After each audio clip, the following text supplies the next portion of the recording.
Middle east வரலாற்றிலேயே மிகப்பெரிய ஒரு பவர்ஃபுல் பாம்பிங்கை நான் பண்ணிட்டேன் அப்படின்னு சொல்லி ட்ரம்ப் 2 நாளைக்கு முன்னாடி அனௌன்ஸ் பண்ணியிருந்தார்.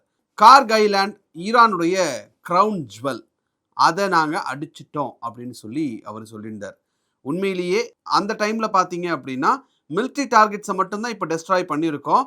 ஆயில் டெர்மினல் எல்லாமே இன்டாக்டாக தான் இருக்குது. நாங்கள் எதையும் கை வைக்கலை. நீங்கள் ஸ்ட்ரெய்ட் ஆஃப் ஹார்மஸை இதே மாதிரி பிளாக் பண்ணி வச்சுட்டே இருந்தீங்கன்னா கார்க் ஐலாண்டை கம்ப்ளீட்டாக டெஸ்ட்ராய் பண்ணிடுவேன் அப்படின்னு சொல்லி ஒரு வார்னிங் கொடுத்துருக்காரு. இப்போ இந்த வீடியோ ரிலீஸ் ஆன டைமில் கார்க் ஐலாண்ட் அப்படியே இன்டாக்டாக இருக்கா இல்லையா அப்படின்றத சொல்கிறதுக்கு இல்லை. ஏன்னா இது மண்டே மார்னிங் உங்களுக்கு இந்த வீடியோ வரும். இதை சாட்டர்டே ஈவினிங்கே ஷூட் பண்ணுறோம். So Sunday 24 hours, full 24 hours ட்ரம்ப்புக்கு இருக்குது. அவர் என்ன பண்ணுவார் அப்படிங்கிறது அவருக்கே தெரியாததுனால கார்க் ஐலாண்ட் இப்போ இந்த வீடியோ ரிலீஸ் ஆகிற டைமில் இன்டாக்டாக இருக்குது அப்படின்னா சந்தோஷம். இல்லை அப்படின்னா ட்ரம்ப் அவருடைய வேலையை செஞ்சுட்டார் அப்படின்னு தான் நம்ம புரிஞ்சுக்கணும். ஸோ கிவன் தட் கார்க் ஐலாண்டை ட்ரம்ப் அடிச்சிட்டார் அப்படின்னா உலகத்தில் என்ன நடக்க வாய்ப்பு இருக்குது அப்படிங்கிறது தான் இப்போ நம்ம பார்க்க போகிறோம். கார்க் ஐலாண்டுங்கிறது ஈரான் பக்கத்தில் ஒரு 25 கிலோமீட்டர்ஸில் இருக்கக்கூடிய ஒரு ஐலாண்ட். அந்த ஐலாண்டில் என்ன ஸ்பெஷல், என்ன ஏது, ஏன் அதை உருவாக்குனாங்க, யார் அதை உருவாக்குனாங்க, அமெரிக்காவும் ஈரானும் என்ன மாதிரியான ஒரு பிளானில் அதை உருவாக்குனாங்க, யார் இதுக்கான டெக்னாலஜி கொடுத்தாங்க, இந்த மாதிரியான எல்லா விஷயமும் ஒரு 5-6 நாளைக்கு முன்னாடி கார்க் ஐலாண்ட் பற்றின ஒரு வீடியோ இதே மக்கள் பேச்சில் காலையில் போடுற வீடியோவில் எக்ஸ்பிளைனர் வீடியோஸில் நம்ம போட்டிருக்கோம். பார்க்காதவங்க அந்த வீடியோவை நீங்கள் ஒரு தடவை பார்த்துருங்க. அதை தாண்டி எக்ஸ்ட்ரா இன்ஃபர்மேஷன்ஸ் இப்போ கார்க் ஐலாண்ட் பற்றின்னு பார்த்தோம் அப்படின்னா, இந்த ஐலாண்டில் ஈரானுடைய 90% ஆஃப் ஆயில் எக்ஸ்போர்ட்ஸ் இந்த ஐலாண்டில் இருந்து தான் நடக்குது. உலகத்துக்கு போகக்கூடிய ஆயில் எக்ஸ்போர்ட்ஸில் 10% இந்த ஐலாண்டில் இருந்து தான் போயிட்டு இருக்கு. ட்ரம்ப் என்ன சொல்றாரு, ஆயில் இன்ஃப்ராஸ்ட்ரக்சரை நாங்கள் எதுவுமே டெஸ்ட்ராய் பண்ணலை அப்படின்னு சொல்றாரு. This is as of Saturday evening இந்த வீடியோ ஷூட் பண்ணுற நேரம். ஆனால் ஸ்ட்ரெய்ட் ஆஃப் ஹார்மஸை நீங்கள் தொடர்ந்து இதே மாதிரி பிளாக் பண்ணி வச்சுக்கிட்டே இருந்தீங்க அப்படின்னா என்னுடைய டெசிஷனை நான் ரீகன்சிடர் பண்ண வேண்டிய சுச்சுவேஷன் வரும். அந்த சுச்சுவேஷனுக்கு என்ன தள்ளாதீங்க அப்படின்னு சொல்லியிருக்காரு. ஸோ ஆயில் ஃபுல்லாக டெஸ்ட்ராய் ஆகுது அப்படின்னா அது உலக எக்கானமியை பெரிய அளவில் பாதிக்கும். என்ன ஆகும் அப்படிங்கிறத நம்ம இப்போ பார்க்கலாம். ஜென்ரலாக சினிமாவில் ஒரு டைலாக் சொல்லுவாங்களே, எவ்வளோ பெரிய அறிவாளியாக இருந்தாலும் அவன் ஒரு சின்ன தப்பு பண்ணுவான் அப்படின்னு. அதே மாதிரி தான் Saudi Arabia, Kuwait, UAE, Russia, Mexico, Venezuela எல்லா நாடுகளுமே ஆல்மோஸ்ட் அவங்களுடைய எக்ஸ்போர்ட் கெப்பாசிட்டியை இருக்கக்கூடிய க்ரூட் ஆயிலை ஒரே லொக்கேஷனில் வைக்கலை. ஆனால் ஈரான் அப்படி பண்ணலை. எல்லாத்தையும் அவங்களுடைய டோட்டல் எக்ஸ்போர்ட்டை இந்த கார்க் ஐலாண்டில் தான் அவங்களுடைய க்ரூட் ஆயில் எல்லாத்தையும் வச்சுருக்காங்க. உலகத்தினுடைய மோஸ்ட் கான்சென்ட்ரேட்டட் எனர்ஜி செக் பாயிண்ட்டுன்னு நீங்கள் கார்க் ஐலாண்டை சொன்னால் அது மிகையே கிடையாது. இப்போ வார் ஆரம்பிச்சதுலேருந்து பிரெண்ட் க்ரூட் ஆயிலுங்கிறது $100 தாண்டி இருக்கக்கூடிய சுச்சுவேஷன்ல பல மடங்கு அதோட விலை அப்படிங்கிறது உயர்ந்திருக்கு. கார்க் ஐலாண்டோட இன்ஃப்ராஸ்ட்ரக்சர் அவங்க அடிக்க ஆரம்பிச்சுட்டாங்க அப்படின்னா க்ரூட் ஆயில் பிரைசஸ் $150 தாண்டி $200 வரைக்கும் போனாலும் ஆச்சரியப்படுறதுக்கு இல்லை அப்படிங்கிறது வரக்கூடிய தகவல்களா இருக்கு. விஜய் மல்லையா 2008ல 2007-8ல அவர் பேங்க்ரப்ட் ஆனது அப்போ இதே மாதிரியான க்ரூட் ஆயில் ப்ராப்ளம் தான் இருந்தது. பட் அப்போ க்ரூட் ஆயிலோட ப்ரைஸ் வெறும் $147 தான். இப்போ இந்த ப்ராப்ளம் போயிட்டு இருக்கிறது பார்த்தீங்கன்னா $150 $200 போகிறதுக்கு கூட வாய்ப்பு இருக்குது அப்படின்னு சொல்கிறாங்க. இதுக்கு முன்னாடி இது மாதிரி ஏதாவது நடந்திருக்கான்னு பார்த்தா 2022ல ரஷ்யா உக்ரைனை இன்வேட் பண்ணும்போதும் பிரெண்ட் க்ரூட் ஆயில் 100+ கிராஸ் பண்ணுச்சு.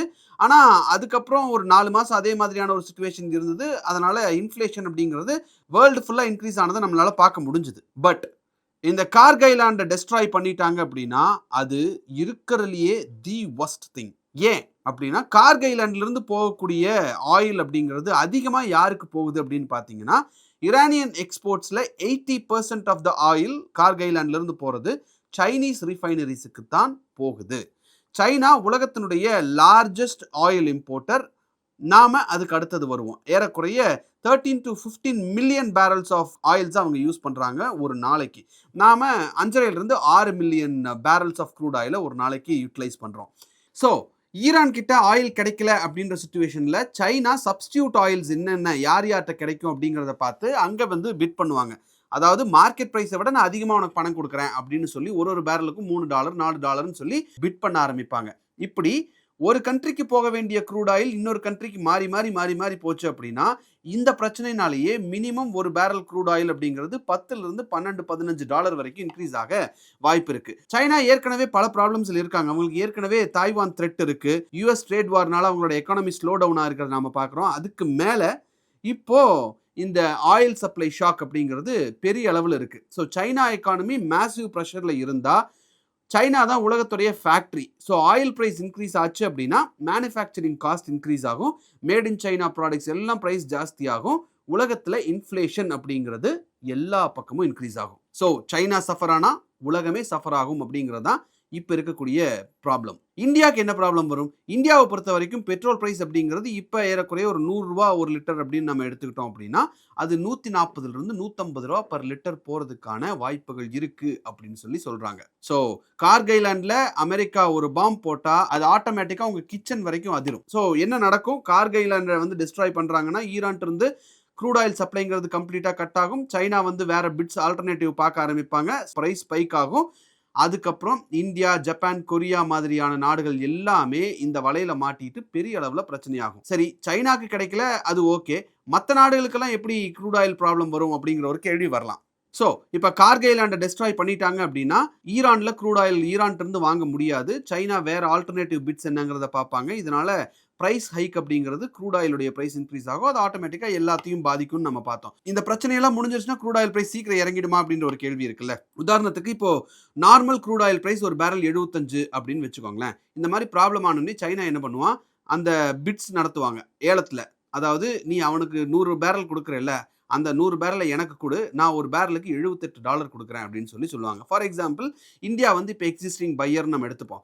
என்கிட்ட நீ ஆல்ரெடி கான்ட்ராக்ட் போட்டிருக்க அப்படின்னு சொல்லி இந்தியா ஒரு பக்கம் மிரட்டும். அதனால அந்த க்ரூட் ஆயில் விற்கக்கூடிய country, say for example Saudi அரேபியாவோ அமெரிக்காவோ யாரோ ஒருத்தர், இந்தியா கிட்ட நான் ஏற்கனவே $75 லாங் டேர்ம் கான்ட்ராக்ட் ஒன்று போட்டிருக்கேன், இப்போ சைனா வந்து ப்ராப்ளம் ஆகிறதுனால $78 எனக்கு கொடுக்குறேன்னு சொல்கிறான், இப்போ என்ன பண்ணுறது அப்படிங்கிற ஒரு கன்ஃபியூஷன் வரும். ஸோ சைனாக்கு அந்த ஈரானுடைய ஆயில் மிஸ் ஆனோன்னையும் அடுத்தது என்ன பண்ணுவான், ஒவ்வொரு கண்ட்ரிக்காக ஃபோன் பண்ணுவாங்க. இந்த மாதிரி எனக்கு க்ரூட் ஆயில் தேவை, இவ்வளோ ப்ரைஸ் கொடுக்குறேன், அவ்வளோ ப்ரைஸ் கொடுக்குறேன் அப்படின்னு அந்த க்ரூட் ஆயில் ப்ரைஸை அப்படியே கொஞ்சம் கொஞ்சமாக போக போக ஒரு பாயிண்ட்ல இந்த நார்மல் ப்ரைஸ் ஒரு பேரல் $75 நம்ம பேசணும் இல்லையா, ஒரு பேரல் க்ரூட் ஆயிலோட ப்ரைஸ் அது $85 $90 ஒரு பேரலுக்கு நார்மல் ப்ரைஸாக வந்து நிற்கும். ஸோ இந்த ரிப்பிள் எஃபெக்ட் தான் க்ரூட் ஆயில் ப்ரைஸை பெரிய லெவலில் இன்க்ரீஸும் பண்ணும், குறைய விடாமலும் பார்த்துக்கும் அப்படின்னு சொல்கிறாங்க. ஸோ ஆயில் ப்ரைஸ் ஒரு பேரல் $150 கிட்ட போயிடுச்சு, $150 தொற்றுச்சு அப்படின்னா இன்டர்நேஷனல் லெவலில் குளோபல் இன்ஃப்ளேஷன் வர்றதுக்கான வாய்ப்புகள் ரொம்ப அதிகமாக இருக்கு. ஸ்டாக் மார்க்கெட்ஸ் கிராஷ் ஆகும், ரெசெஷன் ரிஸ்க் அப்படிங்கிறது உலகம் ஃபுல்லாக வர்றதுக்கு மிகப்பெரிய வாய்ப்பு இருக்கு. ஸோ அந்த இடத்துல இந்தியாவை நம்ம எடுத்துக்கிட்டோம் அப்படின்னா ஆர்பிஐ இந்த இன்ஃப்ளேஷன் இன்க்ரீஸ் ஆயிடுச்சு, அதாவது க்ரூட் ஆயில் ப்ரைஸ் இன்க்ரீஸ் ஆனோன்னையும் ஒரு முக்கியமான டெசிஷன் எடுப்பாங்க, அது இன்ட்ரெஸ்ட் ரேட்டை கட் பண்ணுறதுக்கு. நிறைய பேர்த்துக்கு ரெப்போ ரேட்டை கட் பண்ணிட்டாங்க அப்படின்னு நம்ம அடிக்கடி நியூஸில் பார்க்கும்போது ஒரு சந்தேகம் இருக்கும். அது எப்படி, அந்த ரேட் என்ன, இன்ட்ரெஸ்ட் ரேட்டை கட் பண்ணால் எப்படி விலைவாசி குறையும், அதுக்கு இதுக்கு என்ன கோரிலேஷன் அப்படின்னு நிறைய பேருக்கு ஒரு சந்தேகம் இருக்கும். இன்ட்ரெஸ்ட் ரேட்டை ஏற்றிட்டா இஎம்ஐ ஏறும், இன்ட்ரெஸ்ட் ரேட்டை குறைச்சா இஎம்ஐ குறையும் அப்படிங்கிறது மட்டும்தான் அவங்க பார்க்குறாங்க. ஸோ இந்த இன்ஃப்ளேஷன் அப்படிங்கிறத அந்த கோரிலேஷனை ரொம்ப சிம்பிளாக உங்களுக்கு எக்ஸ்பிளைன் பண்ண ட்ரை பண்ணுறேன். இப்போ ஒரு விஷயத்தை யோசிங்களேன், தண்ணி ஓவர்ஃப்ளோ ஆகி போயிட்டுருக்கு. இப்போ இதில் அந்த டேங்க் தான் எக்கானமி, மணி சப்ளை தான் வாட்டர், இன்ஃப்ளேஷன் அப்படிங்கிறது ஓவர்ஃப்ளோ. இப்போ ஆர்பிஐ என்ன பண்ணுறாங்க அப்படின்னா ஓவர்ஃப்ளோவை குறைக்கணும், தண்ணி அதிகமாக கீழே போயிட்டுருக்கு அதை குறைக்கணும், அதாவது இன்ஃப்ளேஷனை குறைக்கணும். குறைக்கிறதுக்கு தண்ணி சப்ளை கட் பண்ணாங்க அப்படின்னா அந்த டேங்க் ஃபுல்லாக இருக்கும், ஓவர்ஃப்ளோ ஆகாது. அதே மாதிரி மணி சப்ளையை கட் பண்ணாங்க அப்படின்னா எக்கானமி நல்லா இருக்கும், ஓவர்ஃப்ளோ ஆகாது, ப்ராப்ளம் வராது. இப்படி தான் நம்ம ஈஸியாக புரிஞ்சுக்க முடியும். ஸோ இன்ஃப்ளேஷன் இன்க்ரீஸ் ஆயிடுச்சு அப்படின்னா ஆட்டோமேட்டிக்காக ஆர்பிஐ இன்ட்ரெஸ்ட் ரேட்ஸை இன்க்ரீஸ் பண்ணுவாங்க, ஓவர்ஃப்ளோ ஆகிட்டு இருக்கக்கூடிய இன்ஃப்ளேஷனை கண்ட்ரோல் பண்ணி ஒரு கண்ட்ரோலுக்கு கொண்டு வருவாங்க. இப்படி நடந்துருச்சு அப்படின்னா சாமானிய மக்கள்கிட்ட என்ன நடக்கும், அந்த கேஷ் ஃப்ளோ அப்படிங்கிறது கம்ப்ளீட்டாக குறைய ஆரம்பிக்கும். உதாரணத்துக்கு நான் ஒரு 10 லட்ச ரூபா பேங்க் லோன் வந்து 7% எனக்கு வந்து லோன் கொடுக்குறேன்னு சொன்னாங்க அப்படின்னா ஆட்டோமேட்டிக்காக எனக்கு ஒரு 10 லட்ச ரூபா கொடுங்கன்னு நம்ம போய் வாங்குவோம். இதே இன்ட்ரெஸ்ட் ரேட்டு 11% 12% ஆயிடுச்சு அப்படின்னா இப்போ லோன் வேண்டாம், இன்ட்ரெஸ்ட் ரேட் ஜாஸ்தியாக இருக்குது, இஎம்ஐ அவ்வளோ கட்ட முடியாது, அதனால் வேண்டாம் அப்படின்னு சொல்லி அந்த லோனை நம்ம தள்ளி வைப்போம். ஸோ எக்கானமியில் ஒரு 10 லட்ச ரூபாய் சர்க்குலேட் ஆகிறது அப்படிங்கிறது கட் ஆகும். லேக்ஸ் ஆஃப் பீப்புள் இதே மாதிரியான டெசிஷன் எடுத்தாங்க அப்படின்னா crores and crores of rupees எக்கானமிக்குள்ளே வந்து சர்க்குலேட் ஆகிறது கட் ஆகும். கம்மியான பணம், குறைவான பணம் இருந்ததுன்னா மக்கள் குறைவாக ஸ்பெண்ட் பண்ணுவாங்க, குறைவாக ஸ்பெண்ட் பண்ணும்போது ப்ரைஸஸ் ஸ்டெபிளைஸ் ஆகும் அப்படிங்கிறது தான் ஆர்பிஐயோட சிம்பிள் லாஜிக். அது எப்படி கம்மியாக ஸ்பெண்ட் பண்ணும்போது ப்ரைஸஸ் ஸ்டெபிளைஸ் ஆகும் அப்படின்னு உங்களுக்கு ஒரு கேள்வி வரலாம். 10 பொருள் இருக்கு. வாங்குறதுக்கு 100 பேர் வெயிட் பண்ணிட்டு இருக்காங்க. இன்ட்ரெஸ்ட் ரேட்ட நான் கம்மியா குடுத்தா, பேங்க்ல போய் கடன வாங்கிட்டு வந்து, அந்த 10 பொருள வாங்குறதுக்கு 100 பேர் நின்னுட்டு இருந்தா, ஆட்டோமேட்டிக்கா அந்த 10 பொருளோட விலையும் ஏறிடும். வேறஸ் இவங்க கையில பணம் வராம பண்ணிட்டோம் அப்படின்னா, இந்த 10 பொருள வாங்குறதுக்கு 8 பேரோ, இல்ல 9 பேரோ இருந்தாங்கன்னா, அந்த பொருளோட விலை ஒரே மாதிரி பெர்ஃபெக்ட்டா இருக்கும். அதிகமாவும் இருக்காது, ரொம்ப கம்மியாவும் இருக்காது. இதுக்காக தான் இன்ட்ரெஸ்ட் ரேட்ட ஏத்தி இறக்குறாங்க ஆர்பிஐ. ஸோ இதுதான் ஆர்பிஐயோட பேசிக் லாஜிக். ஸோ இத அப்படி பண்ணும்போது என்ன பண்ணுவாங்க, மக்கள் புது வீடு வாங்குறத வாங்க மாட்டாங்க. ரியல் எஸ்டேட் மார்க்கெட் ஸ்லோவாகும். கன்ஸ்ட்ரக்ஷன் வொர்க்கர்ஸ்க்கு வேலை இல்லாம போறதுக்கு வாய்ப்பு இருக்கு. சிமெண்ட், ஸ்டீல் டிமாண்ட் குறைய ஆரம்பிக்கும். அந்த துறையிலயும் வேலை வாய்ப்பு போறதுக்கு வாய்ப்பு இருக்கு. ஸோ இண்டஸ்ட்ரீஸ் புதுசா எக்ஸ்பேன்ஷன் எதுவும் பண்ண மாட்டாங்க. புது மெஷின் வாங்க மாட்டாங்க. நியூ ரெக்ரூட்மெண்ட்ஸ் நடக்காது.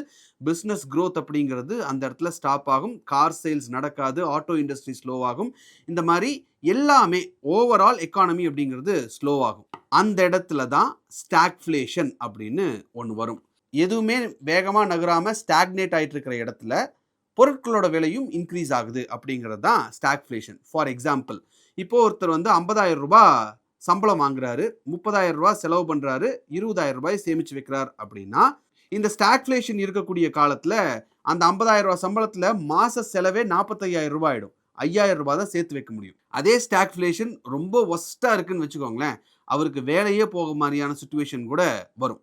அதாவது இன்கம் கம்மி, எக்ஸ்பென்ஸ் ஜாஸ்தியா இருக்கு. இதை தான் ஸ்டாக்ஃப்ளேஷனுடைய ரியல் ஃபேஸ் அப்படின்னு நம்ம புரிஞ்சுக்கலாம். ஸோ க்ரூட் ஆயிலுடைய ப்ரைஸ் 10% இன்க்ரீஸ் ஆச்சுன்னா, நாம தினமும் வாங்கக்கூடிய வாழைப்பழத்திலிருந்து பால்ல இருந்து எல்லாத்துடைய விலையுமே 0.5% வரைக்கும் இன்க்ரீஸ் ஆகிறதுக்கு வாய்ப்பு இருக்கு. க்ரூட் ஆயிலோட ப்ரைஸ் ஏறக்குறைய 30-40% இப்போ ஏறி இருக்கக்கூடிய சூழ்நிலையில குறைஞ்சபட்சம் நம்ம வாங்கக்கூடிய பொருட்களோட விலை 2% ஆவது இன்க்ரீஸ் ஆயிருக்கும். நான் சொல்றது ஒரு பேஸ் பிரைஸ்ல இருந்தே அது 2% இன்க்ரீஸ் ஆயிருக்கும். அதுக்கப்புறம் அது உங்க கைக்கு வர்றதுக்காக ஏஜென்ட் கமிஷன் கொடுக்கறது, கடைக்காரர் ஒரு லாபம் வைக்கிறது, இதெல்லாம் தனி.